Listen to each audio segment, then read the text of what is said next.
안녕하세요. 미스터리 수사국입니다. 오늘은 25세 몸을 파는 여자와 55세 부유한 사업가, 한 사람은 돈 때문에 행복한 척하고 다른 사람은 행복하기 위해 돈을 쓰는 둘의 이야기를 소개해드리겠습니다. 사건은 스폰받은 여성이 더욱 많은 돈을 벌기 위해 남자 몰래 비디오 영상을 찍은 거로 시작되었습니다. 순종하지 않은 제품과 통제욕이 강한 손님, 결국 승자는 누구였을까요? 2016년 1월 12일 오후 8시 14분에 웨일스 경찰은 25살의 젊은 엄마 조지나 시먼스가 실종되었다는 신고를 접수받게 되었습니다. 조지나는 5시간 동안 딸을 픽업하지 않았습니다. 딸을 아주 아끼는 여자는 어떻게 아무 이유 없이 아이를 혼자 학교에 둘 수 있었을까요? 분명 무슨 일이 있었던 것입니다. 경찰은 조지나를 찾기 위해 우선 그녀의 집으로 갔습니다.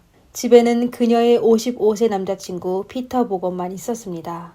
여자친구가 실종되었다는 말을 들은 피터는 조지나가 요즘 아주 우울해한다며 혼자 어디 숨어서 극단적인 선택을 했을 수 있다고 하고, 당일 오전에 그는 심지어 조지나의 어머니에게 전화하여 그녀가 불법 약물에 중독되어 너무 걱정이라고 전화한 적이 있었다고 하였습니다. 그럼 조지나는 도대체 어디에 있었을까요? 그녀의 남자친구 피터가 한 말은 정말일까요? 경찰은 조지나의 정신상태를 고려하여 우선 그녀를 실종자 리스트에 올려 전국적으로 배포하였으며 또 그녀의 과거를 조사하였습니다. 조지나는 웨일스 남동쪽 해변의 작은 마을 뉴포트에서 태어났습니다. 그곳은 많은 부유한 사람이 모여 사는 아름다운 마을인데 아무리 부유한 곳이라도 여전히 가난한 사람은 있었습니다. 조지나가 바로 가난한 가정에서 자란 여성이었습니다. 그녀가 어릴 때 부모가 이혼하여 조지나는 사랑과 보살핌을 많이 받지 못했지만 그녀를 아는 사람들은 그녀가 독특하고 착한 아이라고 칭찬하였습니다. 조지나는 성격이 활발하여 주변 사람들에게, 특히 이성에게 인기가 많았습니다. 조지나는 팀이라는 남자와 사랑에 빠져 딸까지 낳았습니다. 하지만 팀은 그녀와 결혼하고 싶지 않았고 그녀도 팀과 결혼하는 걸 원하지 않아 두 사람은 동거하며 아이를 같이 키웠습니다. 팀은 본인의 생계를 챙기는 것도 바빠 딸의 양육비를 많이 내지 못했습니다. 조지나는 할 수 없이 미용사 일을 하며 딸을 부양하려고 했지만 사실 그녀 같은 초보자는 돈을 많이 벌 수 없었습니다. 조지나는 한동안 버티며 잘해보려고 노력했지만 결국 실패하게 되었습니다. 그러다 그녀는 벌레스크 댄스를 하다가 성인 댄스로 추게 되었지만 여전히 돈을 벌 수 없었습니다. 오랜 고민 끝에 조지나는 여행의 동반자라는 일을 하기로 결심했습니다. 그럼 여기에서 여행 동반자란 정확히 무슨 뜻이었을까요? 말 그대로라면 외로운 나이 든 남자와 함께 여행을 떠나 그들과 이야기를 나누며 즐겁게 해주는 거지만 사실 그렇게 단순하지 않았습니다. 일부 여행 동반자들은 그냥 단순히 여행을 즐기는 것이었지만 사실 대부분의 여성은 몸도 팔았습니다. 물론 조지나도 몸 파는 일을 선택했습니다. 다른 사람이 뭐라고 해도 몸 팔며 일하는 게 일반인들보다 훨씬 많은 돈을 벌 수 있어, 또 어머니로서 조지나는 도덕적인 것보다 딸을 위해 더 많은 돈을 저축하려고 이 일을 선택하게 된 것입니다.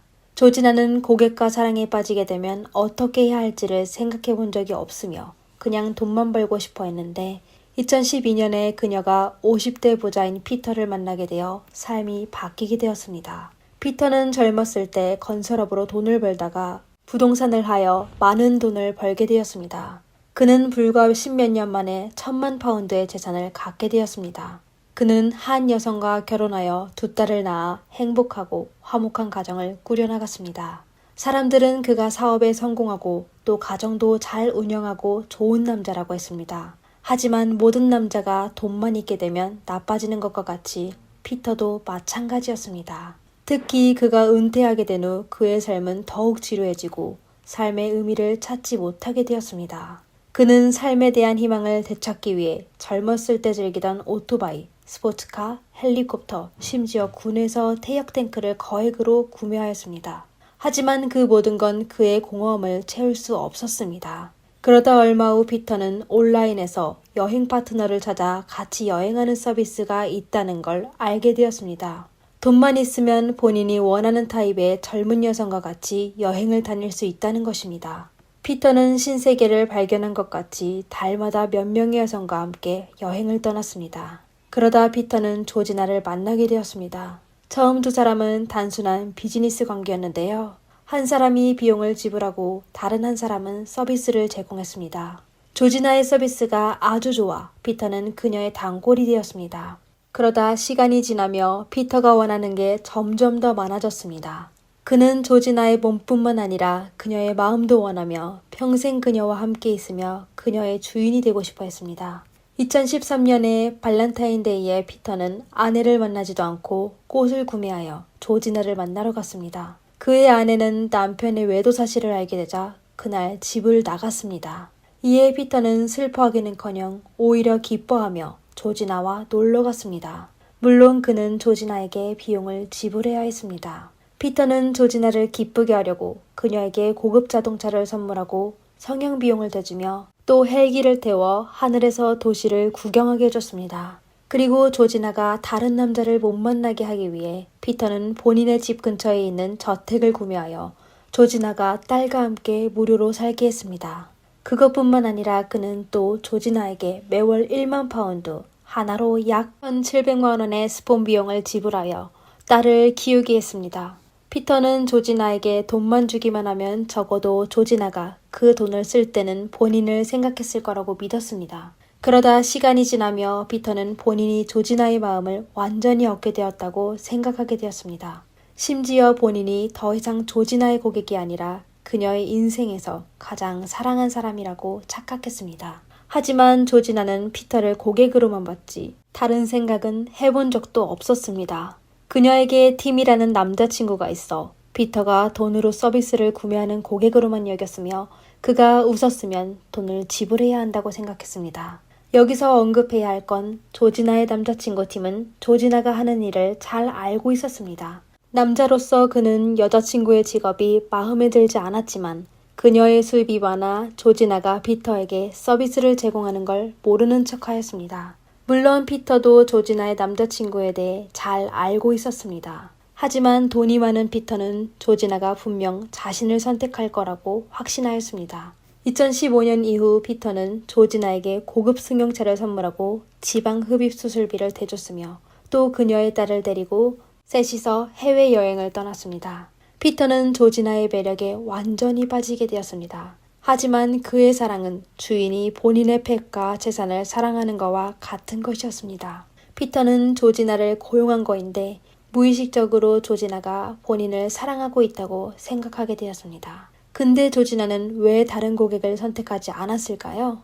피터는 조지나에게 계속 사랑을 요구했는데 조지나는 돈을 위해 피터가 듣고 싶은 말을 하고 원하는 대로 행동하였습니다.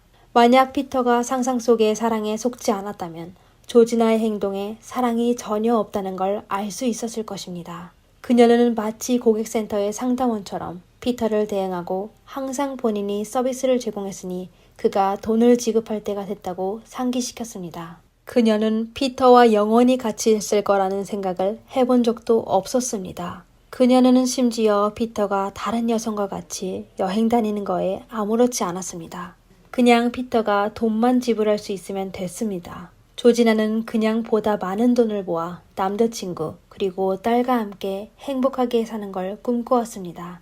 그러다 2015년 연말에 조지나는 연속 2번의 타격을 받게 되었습니다. 그녀의 아버지가 세상을 떠나게 되었는데 남자친구도 우울증으로 본인의 목숨을 끊었습니다.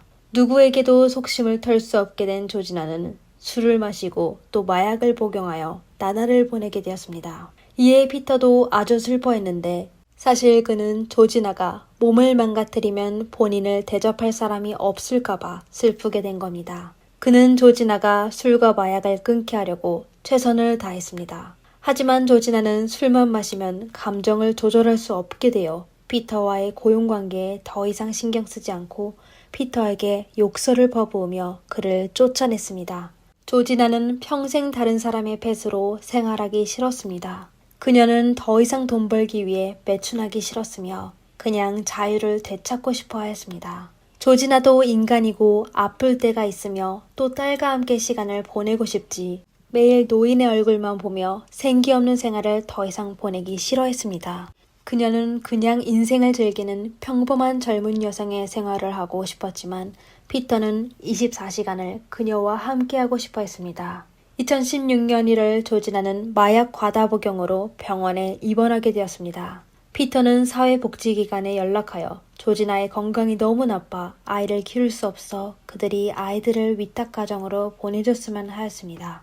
딸을 끔찍하게 사랑한 조지나는 절대 딸을 다른 곳으로 보내기 싫었지만 피터는 모든 게 조지나를 위해서라며 그녀에게 정말 딸을 사랑한다면 나쁜 습관을 바꾸고 다시는 마약을 접촉해서는 안 된다고 하였습니다. 각자 다른 생각을 하는 두 사람은 결국 다투게 되었습니다. 조지나는 바로 이번의 사건으로 피터를 떠나기로 결심했습니다. 하지만 돈이 필요한 그녀는 피터를 떠나기 전에 마지막으로 돈을 받기로 결정하였습니다. 결국 그녀는 본인이 살고 있는 주택의 명의를 본인의 명의로 바꿔달라고 피터에게 요구하였습니다. 피터는 조지나가 본인을 완전히 사랑하게 됐다고 생각하여 그녀가 원하는 대로 해주고 싶어 했습니다. 하지만 그 당시 그는 이혼하지 못하여 그 주택이 부부재산으로 되어 아내의 동의 없이는 저택의 명의를 변경할 수가 없었습니다. 실망하게 된 조지나는 자신이 자유를 포기하여 노인과 같이 있어줬는데 집 한 채도 받을 수 없어 분노에 빠진 그녀는 이전 남자친구를 집으로 초대하였습니다. 두 사람이 관계를 맺었는지는 아무도 모르지만 피터는 그녀가 다른 남성과 친밀하게 다니는 모습에 분노하게 되었습니다. 피터는 본인이 왜 엄청 많은 돈을 그녀에게 썼는지 잘 알고 있을 거라고 생각했는데 예상외로 여자가 그의 돈을 받고 다른 남자를 만나는 게 본인에게 이렇게 치욕적일 줄은 몰랐습니다.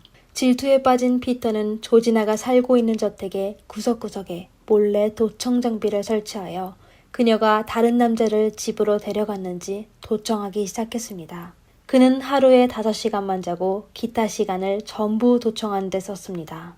이에 피터는 본인의 행동이 전부 그녀를 위해서라며 조지나가 계속 마약을 복용할까봐 도청 장비를 설치한 거라고 아무렇지 않게 얘기하였습니다. 2016년 1월 10일 며칠째 밤을 새운 피터는 마침내 조지나의 비밀을 알게 되었습니다. 조지나는 전 남자친구와 통화하며 더 이상 여행 파트너 일을 하기 싫다고 말했습니다. 그리고 피터를 떠나 되도록 고향으로 돌아가거나 런던으로 가 정상적인 새로운 일을 하며 더 이상 매일 애완동물처럼 다른 사람의 뜻대로 행동하기 싫다고 하였습니다. 그리고 딸이 점점 커가고 있어 그녀는 딸에게 좋은 모습을 보여주고 싶었습니다. 하지만 피터와 수년간 같이 있었던 그녀는 아무것도 얻지 못하고 떠나보내기는 싫었습니다. 알고 보니 조지나는 다른 사람을 찾아 3명이 성인 게임하는 모습을 촬영하여 피터와 헤어질 때 사용하려고 했습니다. 어쨌든 피터가 부자여서 그에게 받을 수 있는 돈이 만만치 않을 것입니다. 가난하게 살아온 조지나는 그 비디오를 이용하여 피터가 구매한 주택을 본인의 명의로 돌리려고 계획했습니다. 그녀의 계획을 들은 피터는 매우 화나게 되었습니다. 그는 본인이 나쁜 남편이라는 걸 알고 있어 아내가 자신을 어떻게 생각하는지는 걱정하지 않았지만 두 딸이 그 영상을 보게 된다면 어떻게 될지 상상도 하기 싫었습니다. 그는 항상 딸들에게 영웅이었습니다. 만약 그가 한 짓이 딸들이 알게 되면 앞으로 어떻게 해야 할까요? 그리고 앞서 언급했듯이 피터는 항상 본인이 돈으로 조지나를 통제했다고 생각하였습니다. 하지만 조지나가 비디오를 들고 있다는 건 그녀가 주도권을 갖게 되었던 걸 의미합니다. 만약 피터가 그녀의 뜻대로 그녀에게 돈을 줬다면 피터는 더 이상 그녀를 통제할 수 없습니다. 그리고 조지나가 더 이상 돈을 원하지 않는다면 그는 또 어떻게 조지나를 계속 본인의 곁에 있게 할까요? 결과가 어떻게 되든 피터가 원하는 게 아니었습니다. 이렇게 피터는 2016년 1월 12일 오전 9시 40분에 조지나를 찾아가 그녀에게 부드러운 목소리로 새 타이어가 필요하냐고 물었습니다. 피터는 조지나가 본인을 사랑하고 있다는 걸 증명하려고 했는데 조지나는 그를 실망하게 하였습니다. 그녀는 피터의 말을 무시하며 본인에게 비디오가 있다며 살고 있는 집을 본인의 명의로 바꿔주면 비디오를 그에게 돌려주겠다고 하였습니다. 조지나의 말에 슬픔에 빠진 피터는 소매에서 밧줄을 몰래 꺼내 그녀의 곁으로 걸어가 조지나가 말하고 있을 때 밧줄을 조지나의 목에 걸고 조르기 시작했습니다. 사격도구나 날카로운 무기에 비해 끈으로 사람을 조르는 건 오랜 시간이 걸려 범행 도중 범인은 피해자를 놔줄 수 있습니다. 추후 피터는 조지나가 자신의 실수를 인정하고 그에게 사과하며 그의 말을 듣겠다고 맹세하면 그녀를 놔주려고 했는데 조지나가 한마디의 말도 하지 않았다고 했습니다. 사실 그 당시 여자의 목이 쪼여 있어 아무 말도 할 수 없는 거였습니다. 하지만 피터는 그냥 그녀가 본인을 저항했다고만 생각하여 더 많은 힘으로 조지나를 숨지게 하였습니다. 조지나가 더 이상 움직이지 않게 되자 피터는 승용차로 다시 돌아가 트렁크 안에 준비된 비닐봉지를 꺼내 그녀를 안에 둔 후 트렁크에 방치하였습니다. 모든 일을 마친 피터는 조지나의 어머니에게 전화를 걸어 그는 조지나가 마약에 중독된 걸 걱정하는 척하며 조지나가 마약을 과다 복용하여 본인의 행동을 통제할 수 없어 스스로 목숨을 끊은 거로 위장하려고 한 겁니다. 조지나의 어머니와 통화한 후 피터는 농장 외부에 설치된 화장실로 가 조지나를 안에 뒀습니다. 하지만 피터가 처음으로 범행을 저질러서 그런지 그는 화장실 반대편에 설치된 CCTV를 생각하지 못하여 그의 범행은 전부 포착되었습니다. 그날 오후 3시 15분 방과 후 조지나의 딸은 결국 어머니를 기다리지 못했습니다. 5시간 후 경찰이 현장에 도착하여 조지나의 실종에 대해 조사하기 시작했습니다. 그는 본인의 범행을 숨기기 위해 경찰과 같이 조지나를 찾아다니기까지 하였습니다. 그는 경찰에 조지나가 마약에 중독되어 정신적인 문제가 있다며 조지나가 스스로 목숨을 끊을까봐 걱정된다고 하였습니다.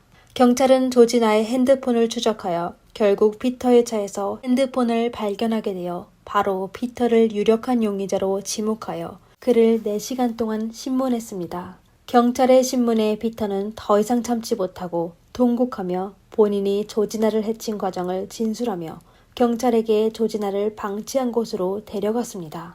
범인이 죄를 인증하면서 조사는 수월해졌습니다. 경찰은 피터의 통화 기록과 조지나의 방 안에 설치된 도청 장치를 취득한 후 그가 범행을 저지른 과정이 녹화된 파일을 찾아냈습니다. 경찰은 피터의 핸드폰에서 쇼핑 리스트를 발견했는데 바로 사건 전날에 슈퍼에서 범행 도구를 구매한 겁니다. 2016년 1월 14일 체포된 피터는 고의상해 혐의로 기소되었습니다. 그리고 열흘 정도 지나자 법원에서는 그의 사건에 대해 공식 재판을 진행하였습니다. 전에 피터는 본인의 범행을 인정했지만 법정에 서게 되자 무죄를 주장하기 시작했습니다. 그는 계획하여 조지나를 해친 게 아니라 과실로 그녀를 숨지게 한 거라고 진술하였습니다. 그는 그냥 조지나가 떠날까봐 그녀에게 겁을 주려고 했다고 하였습니다. 하지만 검찰은 피터의 통제욕이 매우 강하여 그는 조지나가 떠나려는 걸 알게 되자 당일 저녁에 범행을 계획하여 결국 실시하게 되었다고 하였습니다. 그는 분명 범행 과정을 수십 번 연습하여 조지나를 깔끔하게 해치고 그녀를 방치했던 거라 사건은 분명 계획된 거라고 하였습니다. 이에 변호인은 피터가 아스파거 장애를 앓고 있어 배신을 받아들일 수 없어서 실수로 조지나를 숨지게 한 거라고 하였습니다. 검찰은 정신과 전문가를 섭외하여 피터가 사건을 계획하여 심사숙고 후 조지나를 해친 거라고 확인하였습니다. 한 달 후 배심원단은 피터에게 고의상해 혐의로 유죄를 선고하고 25년 동안 가석방 없는 종신형을 선고하였습니다. 오늘의 사건은 여기까지입니다. 영상을 재미있게 보셨다면 좋아요와 구독 부탁드립니다. 다음 영상에서 뵙겠습니다. 감사합니다. 전 프로하키 선수가 자신의 아파트에서 숨진 채 발견되는데 정체불명의 한 여성도 그와 같이 공격을 받게 되었습니다.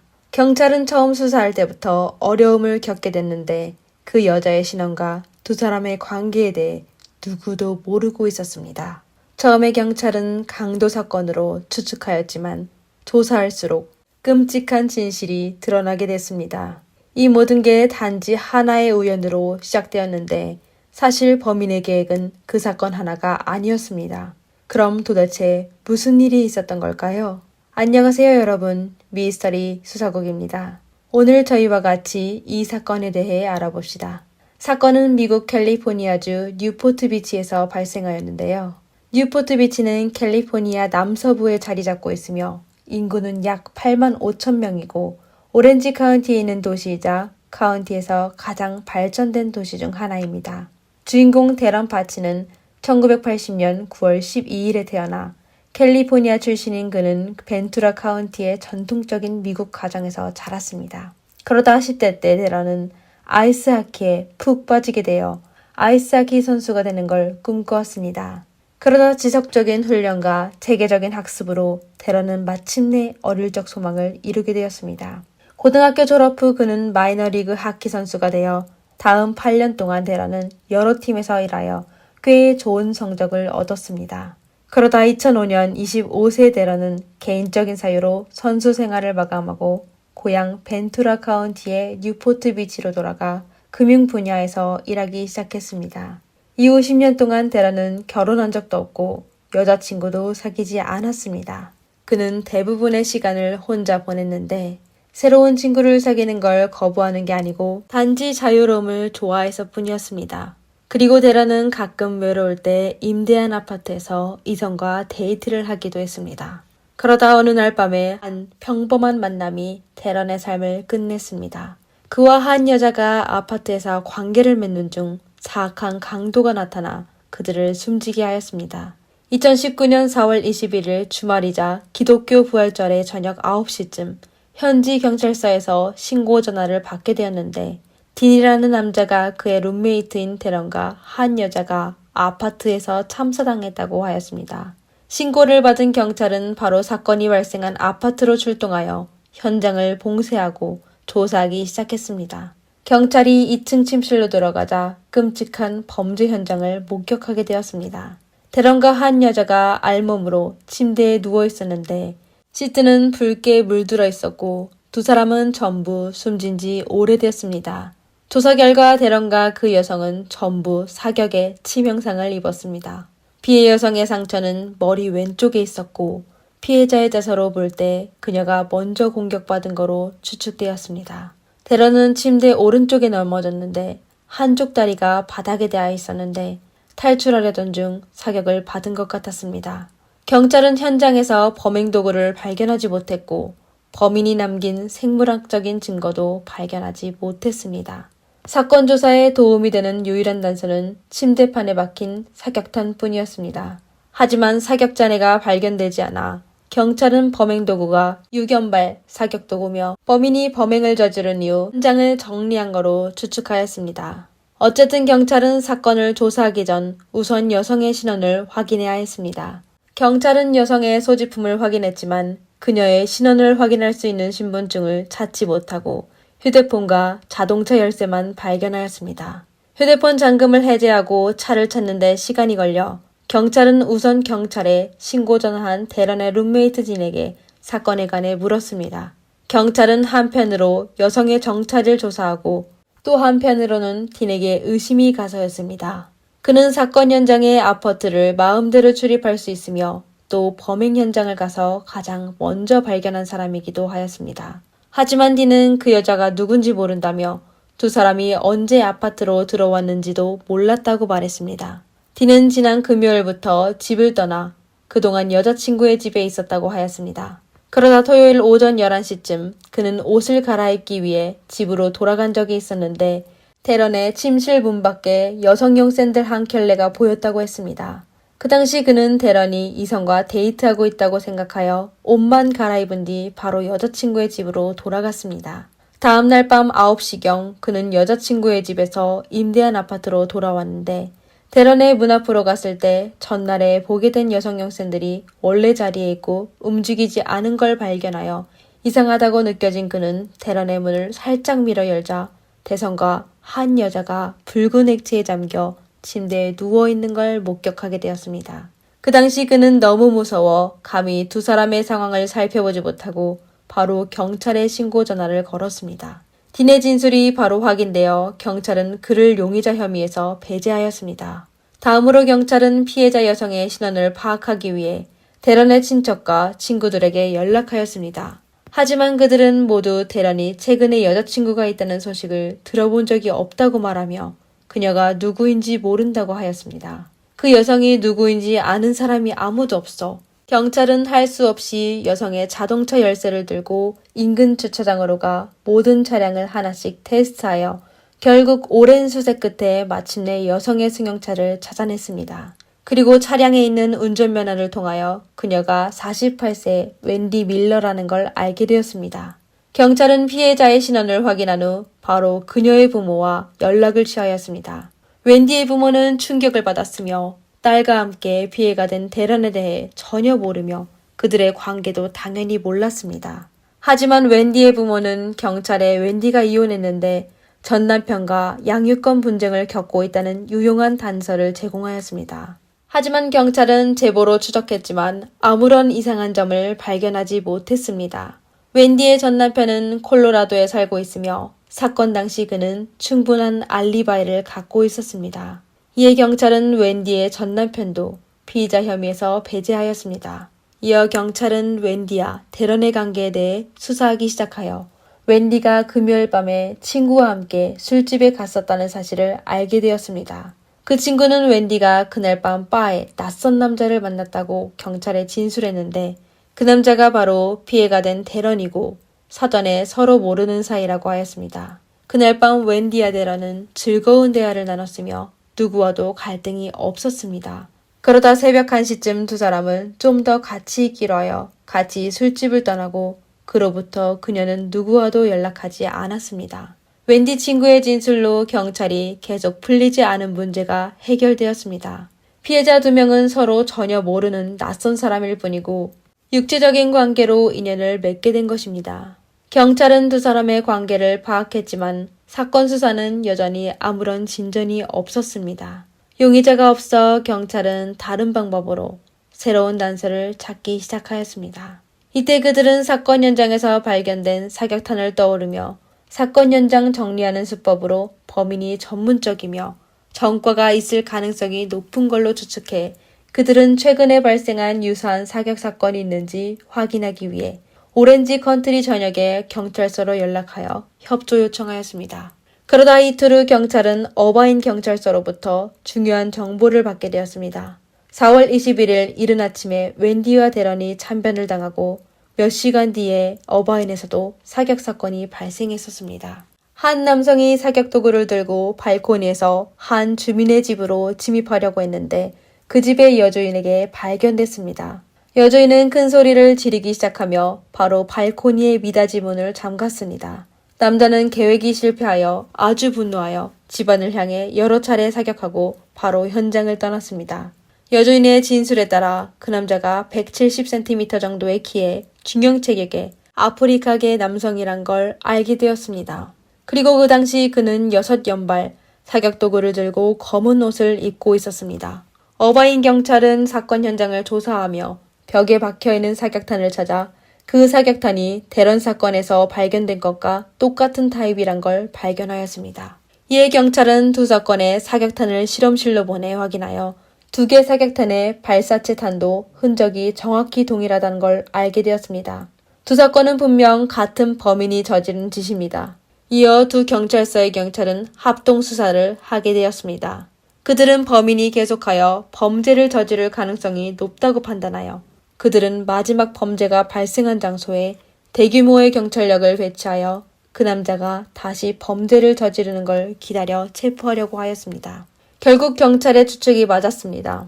불과 이틀 만에 용의자의 특정과 일치한 용의자가 승용차를 운전하여 마지막 사건 현장에 나타났습니다. 하지만 그 남자는 뭔가 이상하다는 걸 느껴 오래 머물지 않고 바로 승용차를 몰고 떠났습니다. 경찰은 남성의 차량을 추적하며 백업 부서에 연락하여 차량의 번호판을 제공하여 기사의 정보를 문의하였습니다. 곧 그들은 그 차량의 주인이 제이몬 버그스라는 남자라는 걸 알게 되었습니다. 버그스는 경찰을 폭행하는 등 1년의 범죄 기록이 있는 전과자였습니다. 이에 따라 경찰은 버그스가 그들이 찾고 있던 죄수임을 더욱 확신하게 되었습니다. 경찰은 확성기를 켜고 버그스에게 차량을 멈추라는 신호를 계속해서 보냈습니다. 하지만 차가 멈추자마자 버그스는 핸드백을 들고 바로 작은 길로 도망쳤습니다. 버그스는 경찰을 폭행한 전과가 있어 경찰은 그가 무력으로 저항할 것을 우려해 감히 성급하게 체포하지 못했습니다. 그러다 10분 넘게 교착 상태를 유지하다 특수경찰의 도움으로 버그스를 체포하는 데 성공하였습니다. 그 경찰은 버그스가 체포된 곳에서 6연발 사격도구와 그의 차량에서 대련의 주소가 적혀있는 수첩을 찾아냈습니다. 그건 버그스가 범인이란 걸 확신할 수 있었지만 경찰이 그의 유죄를 증명하려면 직접적인 증거물이 있었어야 하며 동기에 대해서도 알아내야 했습니다. 버그스가 협조를 거부하여 경찰은 수사를 계속할 수밖에 없었습니다. 경찰은 사격도구를 실험실로 보내 테스트를 진행했으며 버그스의 집을 수색하기 시작했습니다. 그러다 버그스의 컴퓨터에서 대란의 개인정보가 포함된 파일을 발견하게 되었습니다. 안에는 대란의 전화번호와 거주지 주소, 그리고 직장 등 매우 상세한 정보가 포함되어 있었습니다. 그리고 검색 기록에 따라 버그스가 사건 발생 전에 불법으로 대란의 개인정보를 구매한 걸 알게 되었습니다.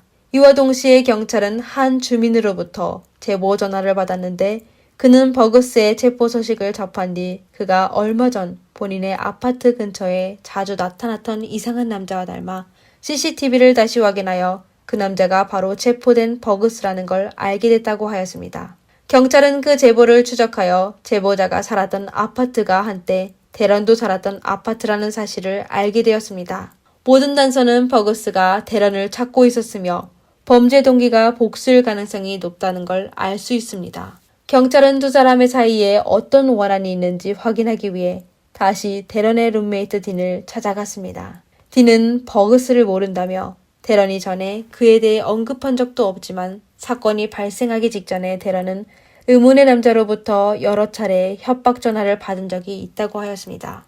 그 남자는 대런이 그의 여자친구와 너무 가까이 지낸다고 하여 대런에게 본인의 여자친구를 멀리하라고 협박하였습니다. 딘은 전화한 사람이 버그스인지는 확신할 수 없지만 그 사람이 유일하게 대런을 미워하는 사람일 거라고 하였습니다. 경찰은 딘의 진술을 듣고 버그스가 질투심 때문에 범죄를 저지른 거로 추측하였습니다. 이후의 수사 결과도 경찰의 판단을 증명하였습니다. 버그스가 체포되었을 때 그는 범행에 사용된 사격도구를 소지하고 있었고 그의 휴대전화 통화 기록으로 그가 바로 협박 전화를 한 사람이란 걸 알 수 있어 사건의 진실은 아주 명백하였습니다. 경찰은 취득한 모든 단서와 버그스의 전 여자친구의 진술로 사건의 전체를 재구성하였습니다. 사건이 발생하기 몇 달 전 테러는 헬스장에서 버그스의 전 여자친구인 사만다 브루어를 알게 되었습니다. 그로부터 두 사람은 종종 함께 운동했었는데 버그스의 불만을 사게 되었습니다. 버그스는 피트니스 강사였는데 피트니스로 사만다와 사귀게 된 겁니다. 버그스는 여자친구가 다른 사람과 바람 피울까봐 걱정하여 대런에게 위협 전화를 걸어 그보고 여자친구를 멀리하라고 하였습니다. 버그스의 위협을 받은 대런은 안 좋은 문제가 생길까봐 걱정되어 사만다에게 그 사실을 알려주며 다시 연락하지 않을 거라고 하였습니다. 이에 사만다는 버그스가 너무 오만하다고 느껴져 얼마 후 버그스와 헤어지자고 하였습니다. 버그스가 헤어지지 않으려고 온갖 노력을 했지만 결국 사만다는 그를 거절하고 떠났습니다. 그녀의 행동은 버그스를 화나게 하여 모든 게 대런의 잘못이라고 생각하고 그에게 복수할 계획을 하기 시작했습니다. 버그스는 범죄를 계획하여 우선 대런의 개인정보와 거주지 주소를 수집하였습니다. 하지만 그가 취득한 정보 중 일부가 만류되어 처음에는 범행에 실패하였습니다. 이로 버그스는 전략을 바꿔 대란을 스토킹하기 시작했고 마침내 대란의 최신 주소지를 알게 되었습니다. 사건 당일 새벽 2시경 버그스는 범행 도구를 들고 대런의 아파트에 몰래 침입하였습니다. 그 당시 대런은 침실에서 웬디와 관계를 맺고 있어 누군가가 침입했다는 걸 눈치채지 못했습니다. 웬디는 사만다와 똑같이 금발머리여서 버그스는 웬디가 그의 전 여자친구라고 착각하여 웬디를 먼저 사격하고 도망치려던 대련을 사격하였습니다. 그리고 그는 범행을 저지르고 승용차를 운전하여 어바인으로가 다른 한 건의 범행을 하였습니다. 2차 사격의 피해자 가족은 버그스를 전혀 모르며 아무런 원한도 없었습니다. 단지 그들이 임대한 아파트가 사만다의 현재 남자친구가 한때 살았던 곳이어서 범죄를 저지른 것입니다. 버그스의 계획으로 대런을 해치는 것뿐만 아니라 사만다의 현재 남자친구도 없애려고 한 겁니다. 그는 사만다가 사귀고 있는 남자친구가 아직 그 아파트에 살고 있다고 생각하여 1차 행동에 실패한 뒤 불과 이틀 만에 다시 그 아파트로 가 2차 범행을 하려고 한 겁니다. 사건 발생 3년 후인 2022년 5월 3일에 사건 재판이 진행되었습니다. 범행 사실이 명확하고 증거도 충분하여 이번 사건의 재판은 오랜 시간이 걸리지 않았습니다. 배심원단은 불과 3시간 만에 그에 대한 유죄 판결을 내려 버그스는 2건의 고의상해죄 외 다른 몇 가지의 혐의로 가석방이 없는 종신형을 선고받았습니다. 오늘의 사건은 여기까지입니다. 영상을 재미있게 보셨다면 좋아요와 구독 부탁드리겠습니다. 감사합니다. 이상 미스터리 수사국이었습니다. 안녕하세요. 미스터리 수사국입니다.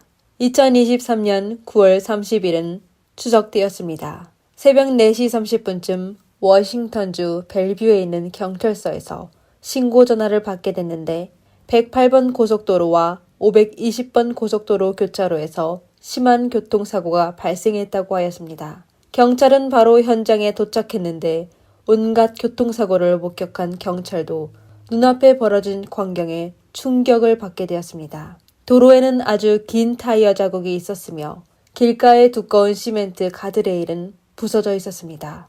경찰은 흔적을 따라 멀리 있는 그린벨트에서 흰색 포르쉐 911을 발견하였는데 셰시가 위쪽을 향해 있었으며 본체는 심하게 변형되어 차량 천장이 납작하게 되었으며 셰시는 흰 연기가 피어오르며 바로 폭발할 것 같았습니다. 구조대원들은 차에서 여성 운전자와 남성을 발견하게 되었는데 남성은 이미 숨졌고 여성 운전자는 상처를 입어 병원으로 이송되었습니다.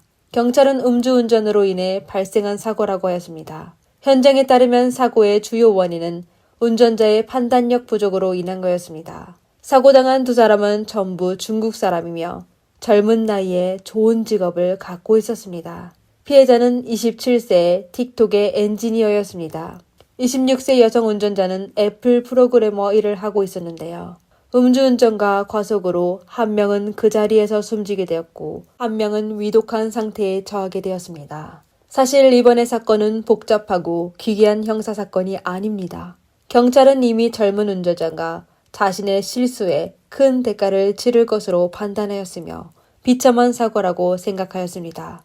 여기서 여러분께 전달드리고 싶은 것은 운전하실 때 꼭 안전을 최우선 순위로 생각하여 과속하지 말고 음주운전을 하지 마시길 바랍니다. 하지만 이야기는 여기서 끝나지 않았습니다. 지방법원이 구속영장을 발부했을 때 심한 상처를 입은 여기사는 미스터리하게 사라졌습니다.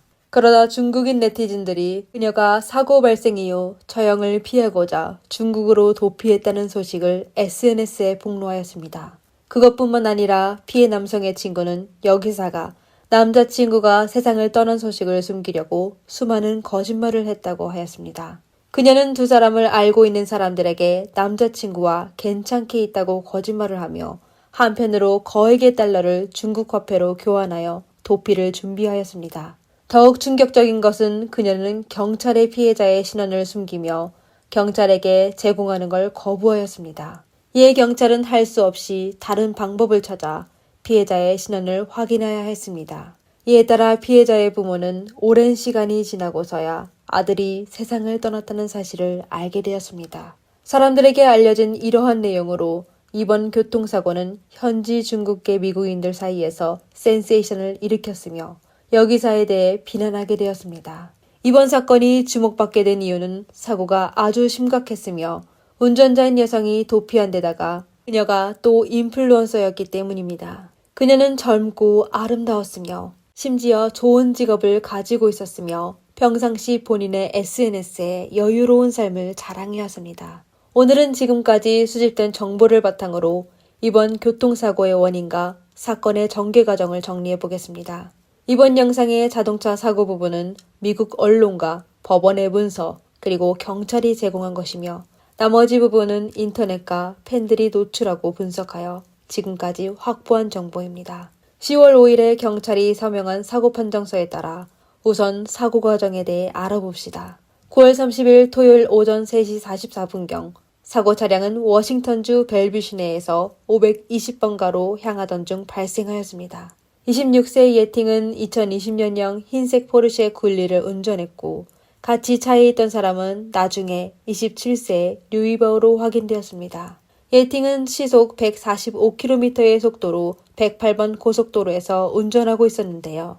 그러다 520번이 교차로에서 차량은 통제력을 잃어 고속으로 길가의 콘크리트 가드리엘에 들이받아 장애물을 돌파한 후 공중에서 여러 번 뒤집히며 저수지 위를 날아가 다리 옆을 부딪혀 결국 차량은 뒤집힌 채 520번이 고속도로 옆에 있는 그린벨트 위에 추락되었습니다. 경찰과 소방관이 현장에 도착했을 때 차량은 심하게 파손되어 차 안에 있는 두 사람은 구조할 수 있는 출구는 운전석 쪽의 차 문뿐이었습니다.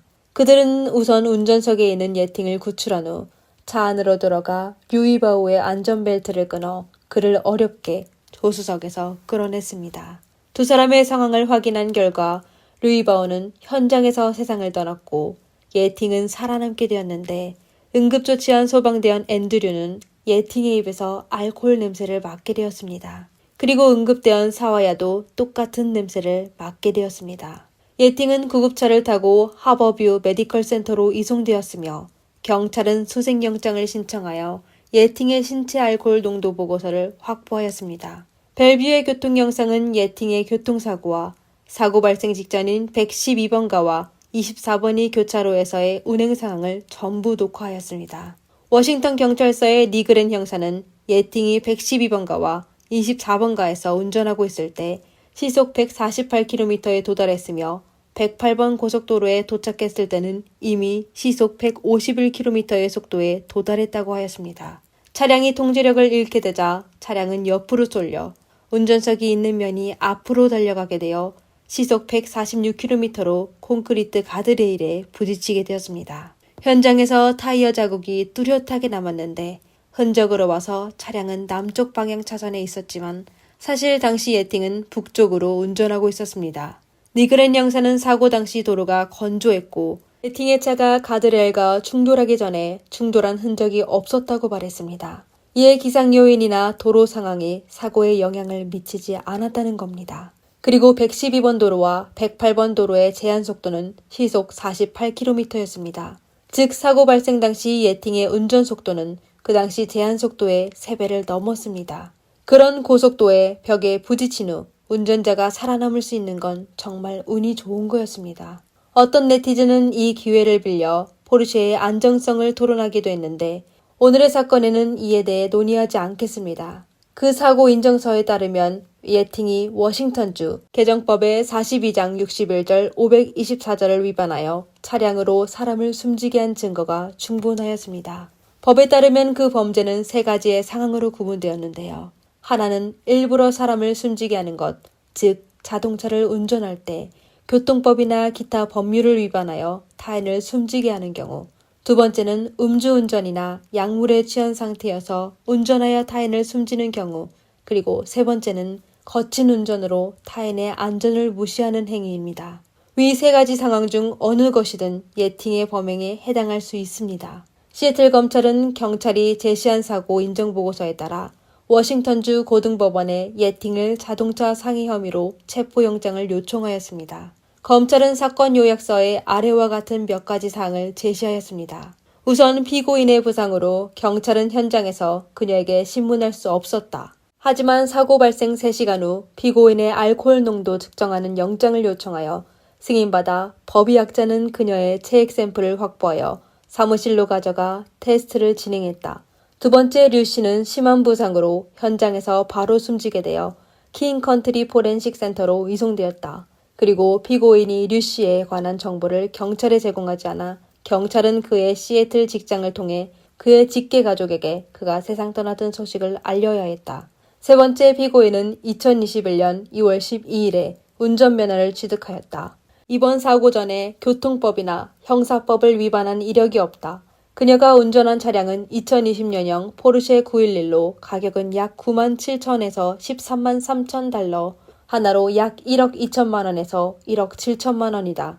네 번째 피고인과 류 씨는 전부 중국 국적을 갖고 있으며 직장이 시애틀에 있어 그곳에 거주하고 있었다. 피고인이 시애틀에 언제까지 있는지 모르며 그녀가 남긴 주소는 한 아파트에 있는 원룸이다. 워싱턴주는 중국과 범죄인 인도 조약을 체결하지 않았으며 피고인은 현지에 아는 사람이 없다.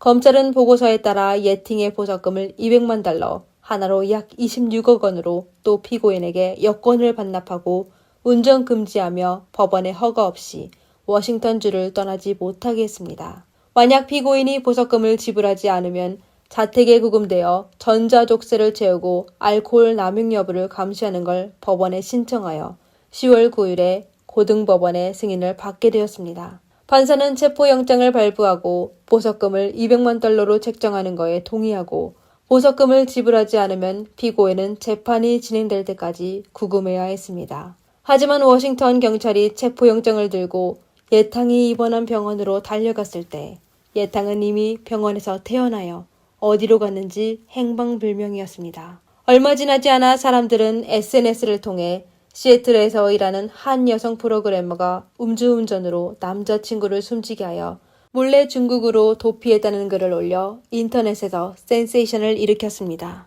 알고 보니 예팅은 아름다운 외모와 명문대 졸업하여 애플에서 일하는 이력으로 다양한 SNS에서 수천 명의 팔로워를 얻었습니다. 그녀가 음주운전하여 남자친구를 숨지게 하고 도주한 행동은 그녀의 지금까지의 인터넷 이미지와 완전히 달랐습니다. 그리고 숨진 남성의 친구라고 주장하는 사람들은 예팅이 극도로 이기적이라는 사실을 폭로하기 시작했습니다. 그녀는 남성의 신원을 경찰에 밝히는 걸 거부했으며 심지어 그가 세상 떠난 사실을 숨겨 피해자 남성의 부모와 친척 그리고 지인들은 2주 후에 그 안타까운 소식을 알게 되었습니다. 네티즌들을 더욱 화나게 한 건 사고 발생 이후 예팅은 여전히 집에서 차를 마시며 인생을 즐기고 있는 사진을 올렸습니다. 그녀는 아무 일 없듯이 몰래 달러를 인민표로 바꿔 귀국할 준비를 하였습니다. 그러다 탈출에 성공하자 그녀는 본인의 행방을 숨겨 책임을 회피하기 위해 모든 SNS 계정을 탈퇴하였습니다. 이렇게 그녀의 행동은 대중의 분노를 부르게 됐는데요.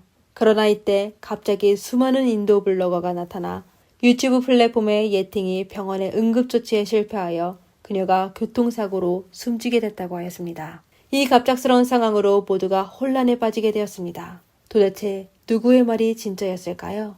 예팅은 중국으로 탈출한 걸까요? 아니면 소생술에 실패하여 병원에서 숨지게 된 것일까요? 우선 사건에 대해 시간 순서로 정리해 봅시다.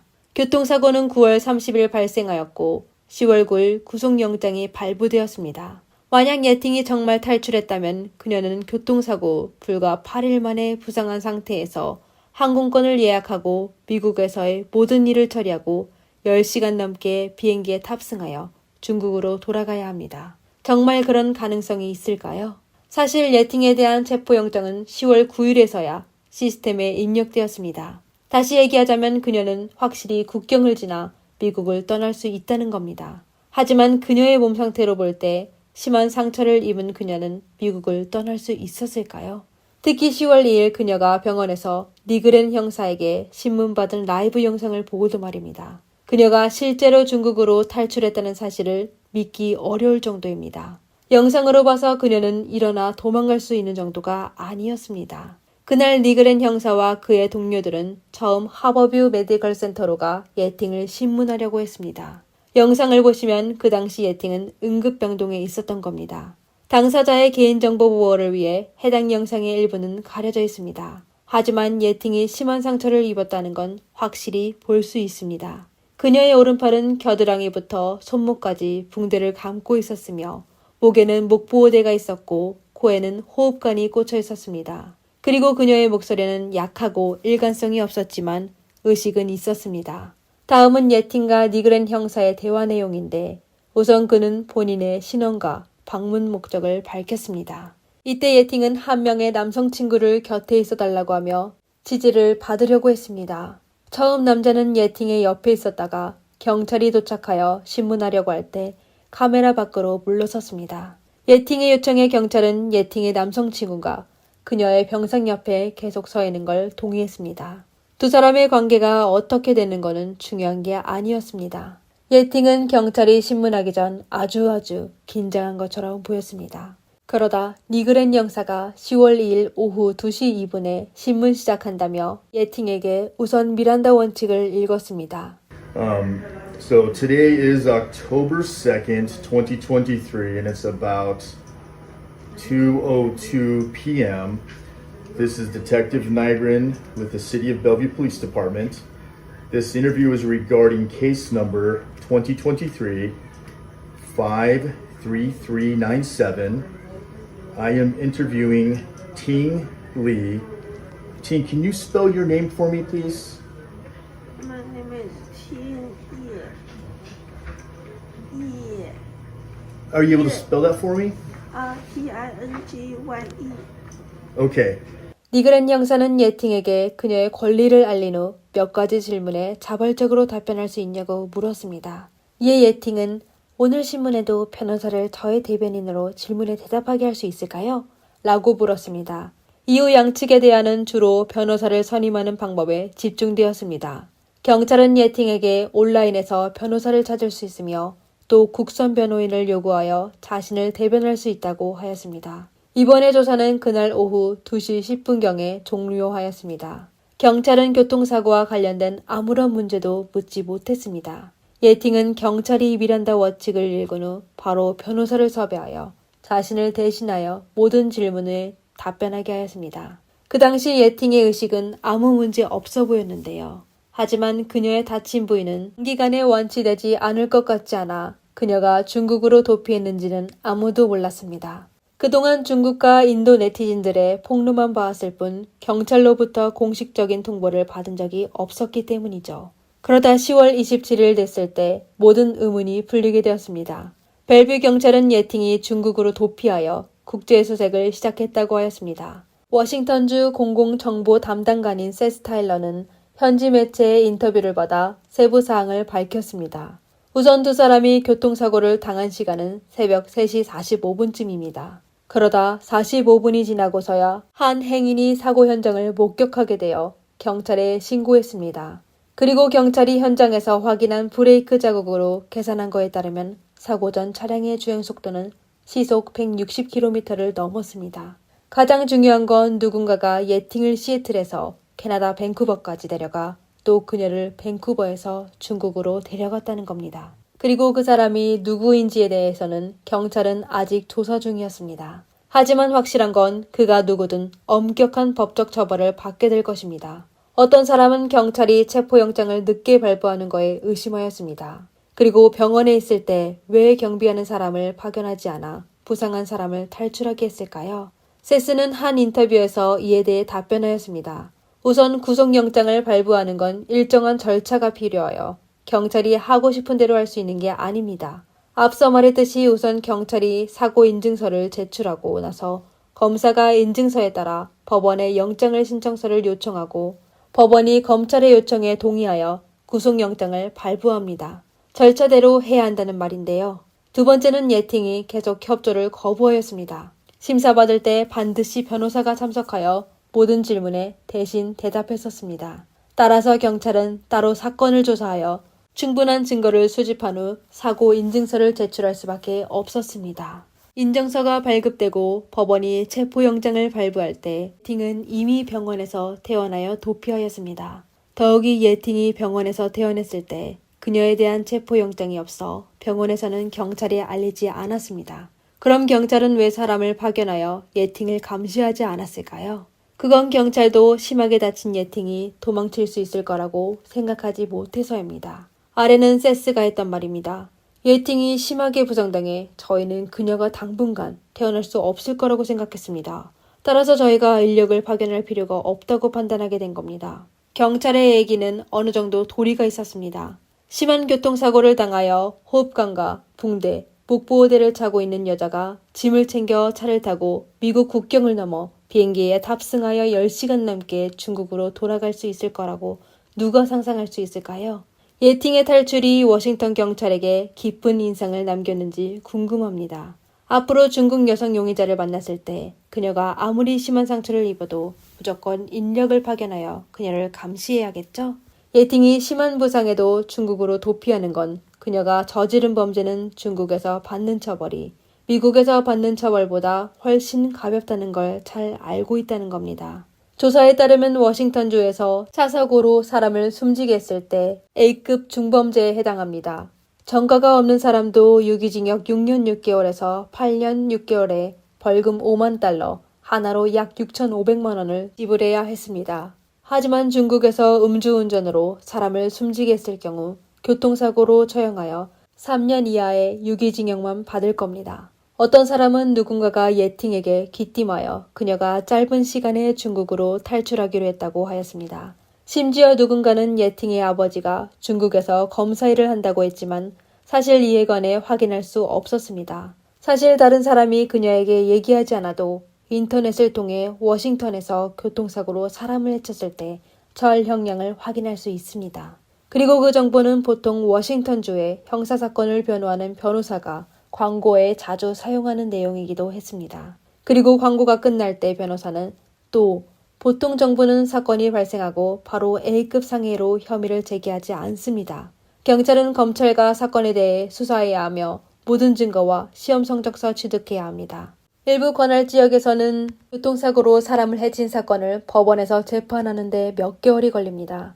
여러분이 그걸 현명하게 사용하는 게 좋을 겁니다. 라는 내용이 있습니다. 사실 변호사가 한 말은 피고인들이 그 시간에 본인을 대리인으로 고용하라는 뜻입니다. 하지만 변호인을 찾고 있는 예팅에게는 다른 계획을 주게 되었습니다. 어쨌든 그녀는 그 시간을 이용하여 중국으로 탈출하는 데 성공하였습니다. 물론 누가 그녀를 캐나다로 데려갔고 또 그녀의 아버지가 누구인지는 확인할 수 없었습니다. 그리고 사실 네티즌들이 궁금한 건 중국으로 도피한 예팅은 본인의 범행에 처벌받게 될지입니다. ESS는 우리는 예팅에게 그녀가 교통사고로 사람을 해친 혐의로 수배 중이라는 점을 전했으며 그녀에게 미국으로 돌아와서 저희의 조사에 협조하라고 했습니다. 그래야만 피해자 가족이 계속 살 수 있습니다. 중국과 미국은 범죄인 인도 조약을 맺지 않았지만 다른 나라와는 범죄인 인도 조약을 맺고 있습니다. 만약 그녀가 조약을 맺은 그 어떤 나라를 가기만 하면 바로 체포될 것이라는 걸 명심해야 합니다. 그럼 예팅에게 줄 수 있는 유일한 처벌은 평생 미국과 범죄인 인도 협정을 맺은 국가로 갈 수 없다는 것일까요? 이에 대해 네티즌들은 아래와 같은 의견이 있었습니다. 우선 예팅은 미국 경찰이 체포영장을 발부하기 전에 중국으로 돌아왔습니다. 그럼 이건 도피 중이라고 할 수 있을까요? 예팅은 경찰이 자신을 체포할 것이라는 사실을 몰랐다고 말할 수 있었습니다. 게다가 그 당시 그녀에 대한 출국 금지가 안 된 그녀가 중국으로 돌아가 요양하는 건 아주 타당하다고 했습니다. 두 번째, 중국과 미국 사이에는 범죄인 인도 조약을 맺지 않았습니다. 양국 사법 실무의 초점은 부패, 사기 등에 대한 사건의 정보 교환과 특수사건이 있을 때 공동조사를 했습니다. 사실 미국은 예팅을 체포하기 위해 자원을 많이 지출하지 않을 겁니다. 세 번째, 예팅은 사고 현장에서 도피한 게 아닙니다. 그리고 교통사고가 중국에서 일어난 게 아니어서 그녀는 중국의 법정 제재를 받지 않아도 됩니다. 그럼 네티즌의 얘기대로 볼 때 가해자 예팅은 중국으로 돌아간 후 정말로 아무런 책임을 지지 않아도 될까요? 이에 대해 우리가 알 수 있는 건 그냥 사건이 어떻게 될지 기다리는 것뿐입니다. 이상 오늘 영상의 전부 내용입니다. 만약 사건에 대해 더욱 잘 알고 계시는 분이 있다면 댓글로 남겨주세요. 영상을 재미있게 보셨다면 좋아요와 구독 부탁드립니다. 감사합니다. 다음 영상에서 만나요. 미스터리 수사국이었습니다.